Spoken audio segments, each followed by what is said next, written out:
रायपुर से एक अहम खबर है। बैस के घर के बाहर समर्थक उमड़े हैं। सांसदों के टिकट कटने से समर्थक खासे नाराज हैं। बैस को प्रत्याशी बनाने को लेकर के नारेबाजी शुरू हो चुकी है। टिकट काटने को लेकर बीजेपी से नाराज सांसद नए चेहरों को मौका देने से ये सारे सांसद जो मौजूदा सांसद हैं वो खफा हैं। 11 सीटों पर बीजेपी नए चेहरे उतारेगी, ये बात कल शाम को कही थी पार्टी के प्रदेश प्रभारी ने, और तब से जितने सांसद हैं, मौजूदा सांसद हैं, उनके समर्थक नाराज हैं और अब शक्ति प्रदर्शन करना शुरू कर दिया है। बीजेपी के वर्तमान में 10 सांसद हैं और ये 10 मौजूदा सांसद, इनका टिकट कटेगा, ये बात कल क्लियर कर दी गई थी प्रभारी अनिल जैन के द्वारा। केंद्रीय चुनाव समिति की बैठक थी मंगलवार शाम को दिल्ली में, और इसी बैठक के बाद ये बात कही गई थी कि जितने 11 सीटें हैं उन सभी सीटों के ऊपर नए चेहरों को अवसर मिलेगा, यानी 10 मौजूदा सांसद, उनका टिकट कटेगा।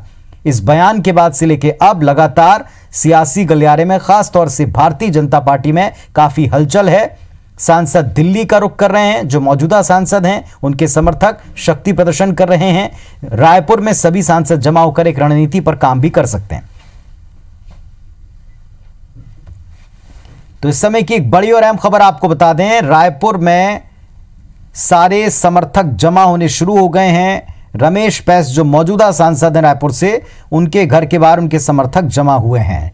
टिकट कट गया है, इस तरह की जानकारी जैसे ही मिली सारे समर्थक जुटे हैं और अपनी नाराजगी का इजहार कर रहे हैं। पार्टी से अपील करते नजर आ रहे हैं कि एक बार फिर से रमेश बैस को मौका मिले।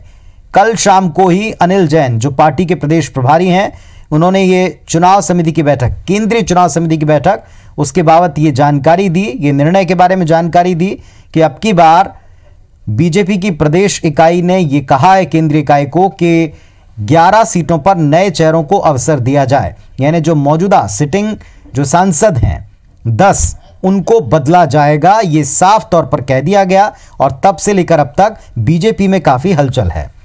एक तरफ ये खबरें मिल रही हैं कि सांसद दिल्ली पहुंच रहे हैं, दूसरी तरफ रायपुर आकर सभी सांसद मिलकर रणनीति बना सकते हैं। सांसदों के समर्थक जुटे हैं और वो प्रदर्शन करके अपनी ताकत दिखाने का एहसास कराने वाले हैं।